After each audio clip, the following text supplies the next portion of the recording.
Hey there, you're looking kind of cute. Don't forget to subscribe and check out all my other socials. Enjoy. The house shook when the bedroom door upstairs slammed shut. The noise went through the empty halls and made the Henderson family pictures shake on the wall. Sarah held her mug with an orange rim. Her hands shook as she took her first sip of coffee. The phone buzzed and made her jump. She looked at the screen and saw it was the school calling. Principal spoke in a deep voice that made Sarah feel nervous. He said, "Mrs. Henderson, I'm afraid Josh's behavior needs your attention again. He bothered Madison Peters by her locker and did not listen when she asked him to leave her alone. This is the 4th time this month." Sarah's son had a habit of bothering girls at school. He followed them, said rude things, and did not respect their space. Talking to him, grounding him, and taking things away had not helped.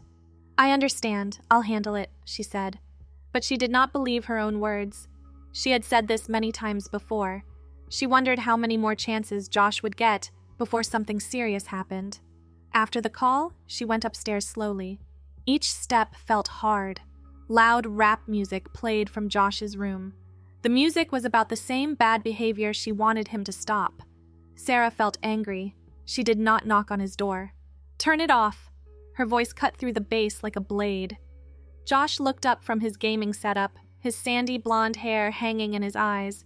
He wore his usual uniform, black t-shirt, ripped jeans, and an expression of practiced indifference. "What now?" Principal Morrison called, Madison Peters. "So, I was just talking to her. Following her to 3 different locations after she told you to leave her alone isn't just talking, Josh. We've been through this. You can't treat girls like they owe you their time and attention." He rolled his eyes, spinning back to his game.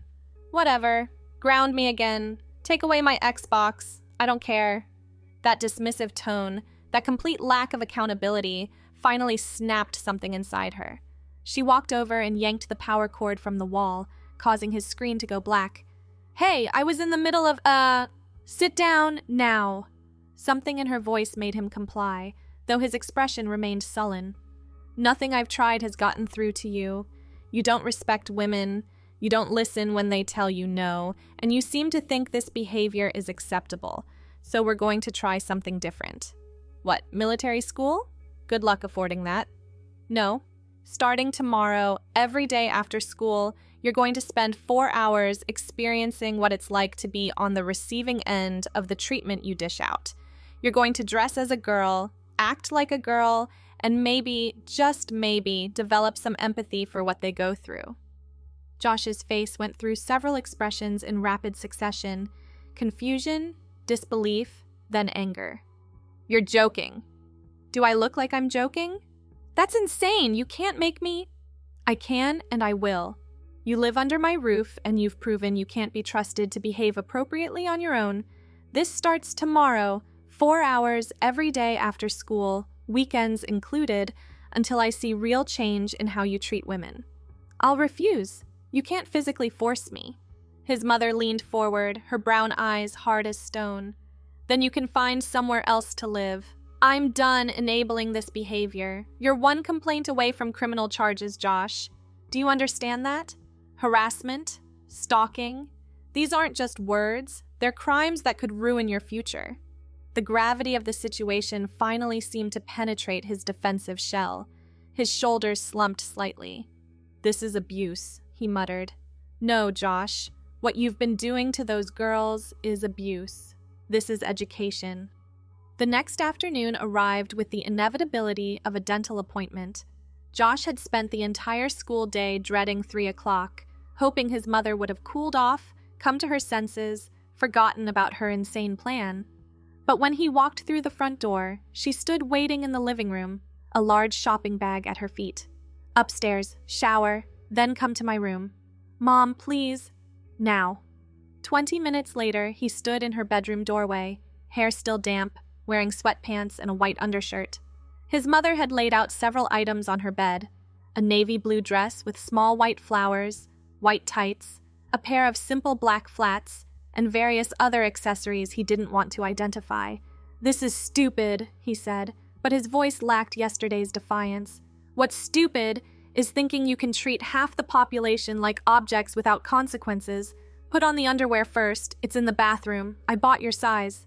His face burned red. I'm not wearing... Then pack your things. The ultimatum hung between them like a blade. Josh had nowhere else to go. His father had left years ago, his grandparents lived across the country, and none of his friends' parents would take in a kid kicked out for harassment issues. He grabbed the items roughly and stomped to the bathroom. Behind the closed door, he held up the plain cotton underwear, nothing fancy, just basic white, and fought the urge to tear it apart. But the memory of his mother's expression, the steel in her voice, made him slowly change. The dress came next. He struggled with the zipper until his mother knocked. Need help?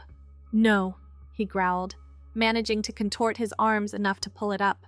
When he finally emerged, his mother studied him critically.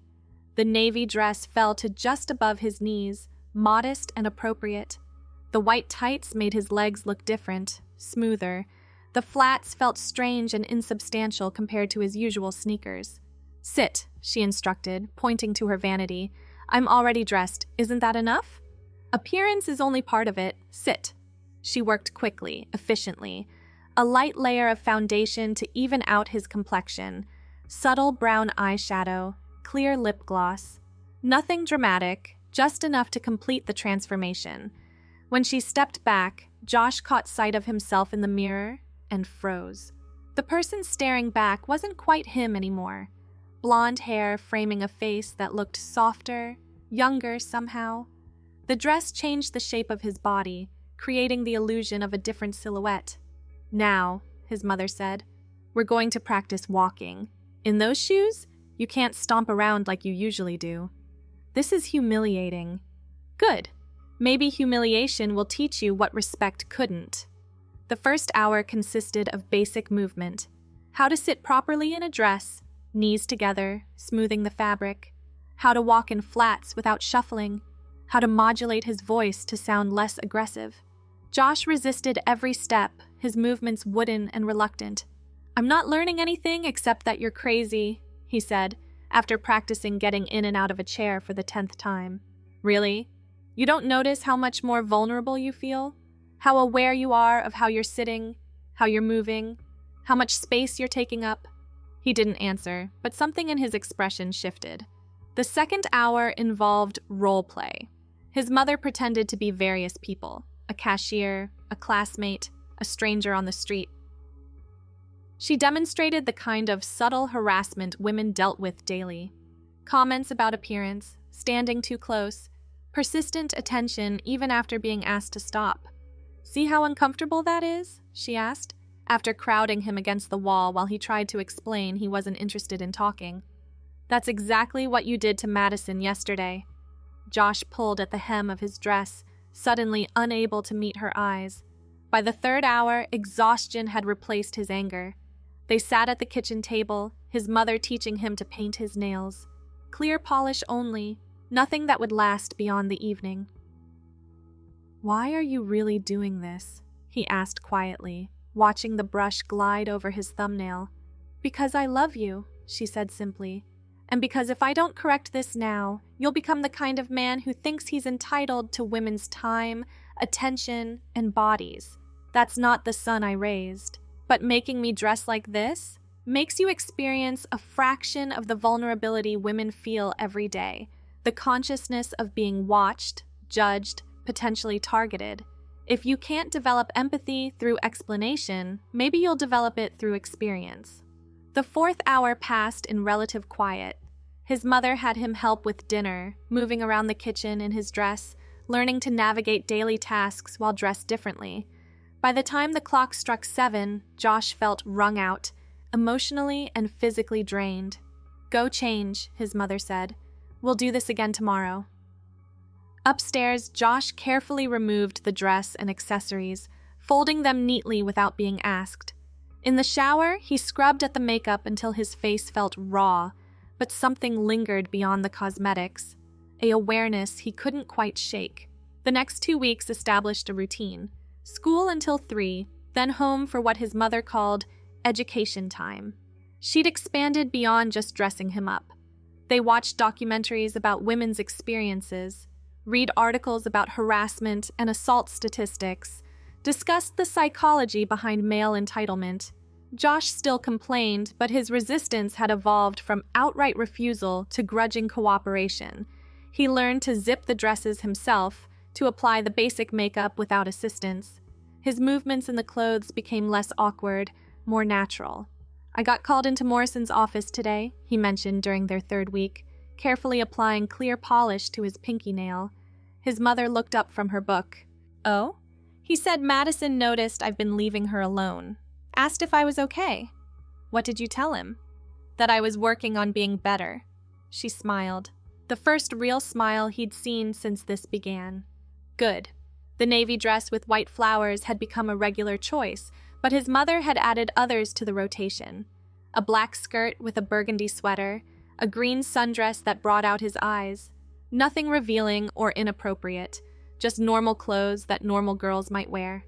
One afternoon, while practicing walking in low heels, his mother had decided flats weren't teaching him enough about physical vulnerability. Josh caught his reflection and didn't immediately look away. "I look," he started, then stopped. "What?" his mother prompted gently. "Different. Not bad, just different." "How does it make you feel?" He considered the question seriously, for perhaps the first time. "Exposed. Like everyone can see me. Welcome to how women feel every day. Is that why Madison got so scared when I followed her? She felt exposed and I made it worse?" His mother set down her coffee cup. This was the breakthrough she'd been waiting for. Yes, exactly that. Josh stared at his reflection longer, something shifting in his expression. "I need to apologize to her." "When you're ready. And only if you can do it without making her uncomfortable again." A month into their new routine, changes had begun manifesting beyond the designated hours. Josh's entire demeanor at school had shifted. Teachers noticed he no longer interrupted girls in class, no longer made inappropriate jokes, no longer assumed his opinions carried more weight than theirs. At home, the afternoon sessions had evolved into something unexpected. What began as punishment had transformed into something else. Josh no longer dragged his feet when 3 o'clock arrived. He'd started asking questions, real questions, about women's experiences. "Why did you name me Josh?" he asked one day, while his mother touched up his lip gloss. "Your father picked it. Strong name," he said. "Biblical." Do you think names matter? Like, do they shape who we become?"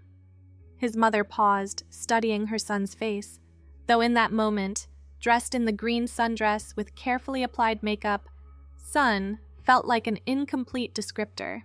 "Why do you ask?" "I've been thinking about identity lately. How much is what we're born as versus what we choose?" That's a complex question. When I'm dressed like this, I don't feel like Josh. Not really. Josh is the guy who harassed girls and thought it was funny. This person, she's different. The pronoun shift didn't go unnoticed.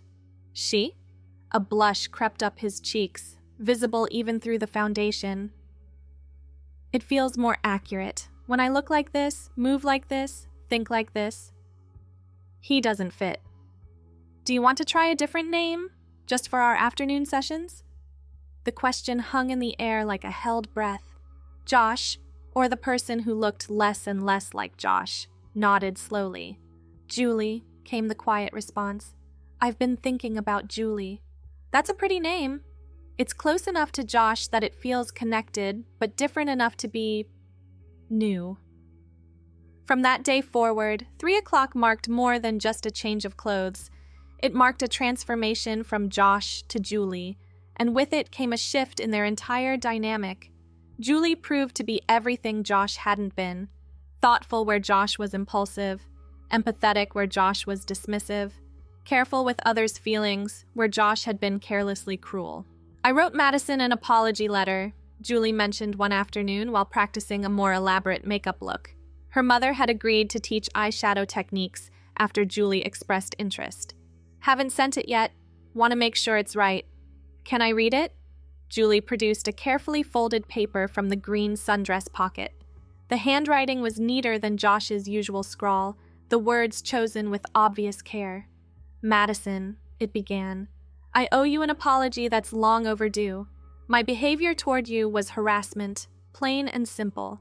I made you feel unsafe and uncomfortable, and there's no excuse for that. I'm working to understand why I acted that way and to become better. This isn't your responsibility to forgive or respond to. I just wanted you to know that I recognize what I did was wrong, and I'm truly sorry. This is good, her mother said, handing it back. Accountability without expectation. I learned that from our reading, how apologies that demand forgiveness aren't really apologies. They spent the rest of that session discussing consent and boundaries. Julie absorbed the information like someone dying of thirst finally finding water. 2 months in, Julie had developed preferences. The green sundress remained a favorite, but she also loved a lavender blouse paired with a black skirt. She'd learned to braid her growing blonde hair. Josh had stopped getting it cut, claiming he was trying a new style, though they both knew the real reason. "I've been thinking," Julie said one evening while helping with dinner, moving comfortably in her dress and the low heels that had once caused so much stumbling, "about making this more permanent." Her mother paused in stirring the pasta sauce. "What do you mean?" "The 4 hours aren't enough anymore. When I have to change back into Josh's clothes, it feels wrong, like I'm putting on a costume." "Are you saying Josh is the costume now?" Julie nodded, tears threatening to smudge her carefully applied mascara. "I think Josh was always the costume. I just didn't know it until you made me take it off." Her mother pulled her into a hug, mindful of the dress and makeup. "Oh, honey, I know this isn't what you intended. You wanted Josh to learn empathy, not this." "What I wanted," her mother said firmly, "was for my child to become their best self. If that self is Julie, then that's who you're meant to be." The conversation that followed lasted well past their usual 4-hour window. They discussed next steps, possibilities, the reality of what Julie was suggesting. It was nearly midnight when they finally finished, both emotionally drained but somehow lighter. "Can I stay dressed?" Julie asked quietly. "Just for tonight?" Of course. That night marked a turning point. Josh's clothes gradually migrated to the back of the closet, replaced by items that felt more authentic. The 4-hour rule became meaningless. Julie existed whenever she was home, and increasingly, the line between Julie and Josh blurred even at school. "You seem different," Madison said one day when they passed in the hall. Gone was the fear in her eyes, replaced by cautious curiosity. "I am different," came the reply. "I'm working on being who I really am instead of who I thought I had to be." Madison studied the person before her, still technically dressed in Josh's clothes, but somehow softer, more genuine. "I got your letter. Thank you." "You don't have to." "I know. That's why I'm thanking you." 3 months after that first confrontation in Josh's bedroom, mother and daughter sat together at the vanity. Julie had become skilled at her own makeup, but these morning sessions had evolved into bonding time. Neither wanted to give up. "School called yesterday," her mother mentioned while helping perfect a particularly tricky eyeliner wing. Julie tensed. "About?" "Your teachers have noticed the changes, all positive. Mr. Brennan specifically mentioned how you've become a voice for respect and inclusion in class discussions. It's easier to stand up for others when you understand what it's like to be vulnerable. I'm proud of you." Julie met her mother's eyes in the mirror. "Even though your son is becoming your daughter? I'm proud of you because my child is becoming their authentic self. The fact that you're also becoming someone who stands up for others, who understands consent and boundaries, who treats everyone with respect, that's everything I hoped for." They finished the makeup routine in comfortable silence. Julie had appointments scheduled, therapy to explore her identity further, medical consultations to discuss possibilities. The journey ahead was complex and sometimes frightening, but no longer walked alone. "Mom," Julie said as they prepared to face the day, "what would have happened if you hadn't forced me to do this? If you just grounded me again?" Her mother considered the question carefully. "I think Josh would have escalated until something terrible happened, either to someone else or to himself, trying to maintain an identity that never quite fit. So you saved me." "No, honey, you saved yourself. I just handed you the key." Julie stood, smoothing down her green sundress. always the green sundress for important days. Today, she'd speak to the school counselor about social transition, about becoming Julie full-time. It was terrifying and exhilarating in equal measure. "Ready?" her mother asked. Julie took a deep breath, squared her shoulders, and nodded. She was ready. Ready to apologize properly to everyone Josh had hurt. Ready to build genuine friendships based on respect. Ready to stop performing masculinity that had never felt natural and embrace the woman she'd discovered within. The morning sun caught her blonde hair as they walked to the car, transforming it into a golden halo. For the first time in her life, the external matched the internal. Josh had been a rough draft, full of corrections and crossed-out portions. Julie was the final version, clear and true. At school, whispers followed her through the halls.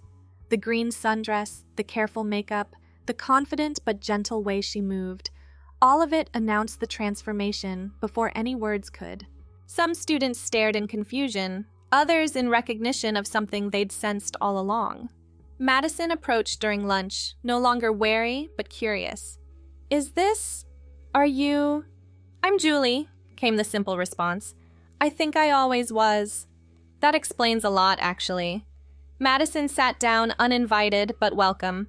Josh always seemed like he was trying too hard, like he was playing a character badly. I was. I thought if I was aggressive enough, dominant enough, I'd feel like the man everyone said I should be. Instead, I just hurt people. Including yourself. Julie nodded, picking at her salad. Especially myself. "For what it's worth," Madison said carefully, "I like Julie better than Josh." "Me too." The school administration proved surprisingly supportive. The counselor had protocols in place, forms to file, procedures to follow. Julie's teachers adapted quickly, most admitting they'd noticed something different for weeks. The principal, the same one who'd called about Josh's harassment, pulled Julie aside personally. "I want you to know," he said, "that we'll do everything possible to make this transition smooth. And I'm glad you found yourself before Josh did something that couldn't be undone."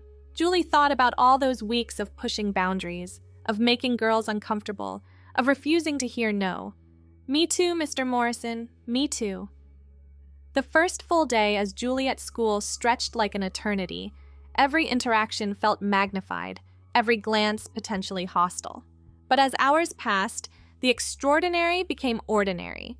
Julie was just another girl navigating classes, homework, social dynamics, albeit one with a unique perspective on gender and respect.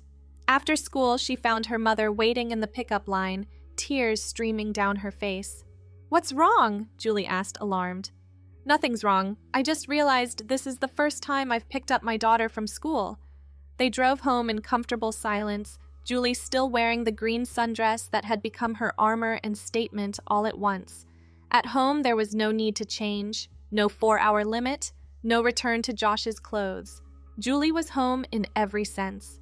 That evening, they sorted through Josh's remaining belongings. Most would be donated, some few kept for practical reasons. Each item removed felt like shedding old skin, revealing truth underneath. "Do you regret it?" Julie asked, holding up a band t-shirt Josh had loved. "Making me dress as a girl that first day? Do you?" Julie thought about the journey from that furious boy in black to the young woman she'd become, the forced femininity that had revealed authentic identity, the punishment that had become liberation. "No," she said firmly. "It saved my life." "Then no, I don't regret it." The t-shirt went into the donation box. Soon Josh's room would be Julie's room officially, though the transformation had been happening gradually for weeks. Lavender walls to match her favorite blouse. A proper vanity where the gaming setup used to dominate. Space for the person she was becoming. Months passed in a blur of changes.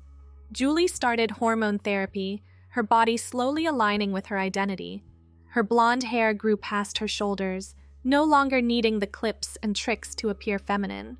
The dresses she'd once worn as costume became simply clothes, chosen for comfort and expression rather than education. Most importantly, Julie became known for exactly opposite traits from Josh. Where he'd been aggressive, she was gentle. Where he'd pushed boundaries, she respected them absolutely. Where he'd made girls feel unsafe, She became someone they sought out for support and understanding. "You know what's funny?" Madison said one day as they studied together. They'd become genuine friends over the months. "I used to dread seeing Josh in the halls. Now you're one of my favorite people." "I'm glad," Julie said simply. "I dread thinking about who Josh was, too." "Do you think—" Madison paused, choosing words carefully. "Do you think Josh would have ever learned? Without the dresses, I mean?" Julie considered it seriously. "I don't know. Maybe eventually something would have clicked. But I think Josh was so invested in performing toxic masculinity that he couldn't see past it. It took literally wearing different clothes to realize the whole identity was just clothes I could take off. Your mom's kind of a genius." "She is. Though I don't think she expected this outcome." "Best unexpected outcomes ever, though, right?" Julie smiled, adjusting her green sundress. She'd bought 3 more in the same style, unable to give up the dress that had started everything. "Definitely." Senior year arrived with its usual mix of excitement and terror. College applications asked for chosen names, and Julie wrote hers with pride. The essay prompt about overcoming challenges practically wrote itself, though she focused less on the gender journey and more on learning to respect others and herself. "I used to think strength meant taking up space and demanding attention," she wrote. "Now I understand it means knowing when to step back, when to listen, and how to lift others up instead of pushing them down." Her mother read the essay with tears in her eyes. "You've come so far." "We've come so far," Julie corrected. "I couldn't have done this without you. I just gave you permission to explore. You did the hard work of becoming." The acceptance letters arrived in spring. Good schools, some with strong programs supporting transgender students. Julie chose a college several hours away, close enough to visit, but far enough to start fresh where no one had known Josh. "You'll do amazing things," her mother said the night before Julie left for orientation. "I already have," Julie replied, thinking of all the apologies given and accepted, the bridges rebuilt, the young women at school who now had an ally instead of a harasser. "But yeah, I plan to do more." They hugged goodbye the next morning, Julie wearing the green sundress for luck and comfort. As she drove away, she caught sight of herself in the rearview mirror. Blonde hair catching the light, makeup subtle but perfect, a young woman heading toward her future. The girl in the mirror smiled back, finally matching the person within. College brought new challenges and freedoms. Julie introduced herself simply as herself, no explanations needed. Her roommate accepted her immediately, and slowly Julie built a circle of friends who knew her only as she truly was. She majored in sociology with a minor in gender studies, drawn to understanding the forces that had shaped both Josh and Julie. Each class deepened her comprehension of how society builds boxes and expects people to fit inside them, regardless of comfort or truth. "My mother saved my life," she told her gender studies professor during office hours. "By forcing me to experience vulnerability, she gave me permission to be vulnerable, to stop armoring myself in toxic masculinity." Have you thanked her? Every day, but probably not enough. Julie called home that night, catching her mother just after dinner. "I miss you," her mother said immediately. "How are classes?" "Good. Great, actually. I wanted to say thank you." "For what, honey?" "For seeing past Josh's anger to the scared kid underneath. For knowing that sometimes people need pushed outside their comfort zones to find where they really belong. For making me wear that navy dress with white flowers." Her mother's voice was thick with emotion. "You still remember the dress?" "How could I forget? It was the first time I saw myself clearly." They talked for hours, mother and daughter separated by miles but connected by journey. Julie shared her classes, her friends, her plans to work in gender advocacy after graduation. Her mother shared updates from home, the changes in their community, the other parents who'd reached out for advice with their own struggling children. "I tell them all the same thing," her mother said. "Listen, really listen, and sometimes the best thing you can do is show them a mirror they've been avoiding. Not everyone's going to discover they're trans, Mom. No, but everyone needs to discover who they really are, beneath who they think they're supposed to be." Julie couldn't argue with that. Years later, at her college graduation, Julie stood in front of hundreds of people to deliver the student address. She wore green, not the sundress this time, but a professional outfit in the same shade that had always brought her courage. 4 years ago, she began, I arrived here as someone still learning to be herself. Before that, I was someone else entirely, someone angry, entitled, and harmful to others. It took an unconventional intervention to show me that the person I was pretending to be was just that, a pretense. She spotted her mother in the audience, tears already flowing. We all wear costumes sometimes. We all perform roles we think are expected, but growth comes from the courage to remove those costumes and stand as we truly are. For me, that journey began with a navy blue dress and a mother brave enough to insist I try it on.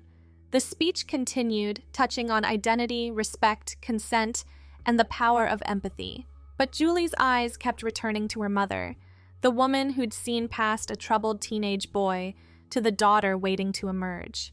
After the ceremony, they stood together in the spring sunshine, Julie's diploma clutched between them. So what now? Her mother asked. Now I help other people find their authentic selves. Maybe not through forced dress wearing, Julie grinned, but through education, advocacy, understanding. Josh would be horrified. Good thing he's gone then. Do you ever miss him? Even a little? Julie considered it honestly. I miss the simplicity sometimes, when I thought I knew exactly who I was supposed to be, even if it was wrong, but I wouldn't go back. Julie is harder in some ways, but so much more real. My daughter, the philosopher. Your daughter, period. Thanks for helping me find her. Thanks for watching. Don't forget to check out my other socials if you want more content, early access, behind the scenes, and more. All links down below.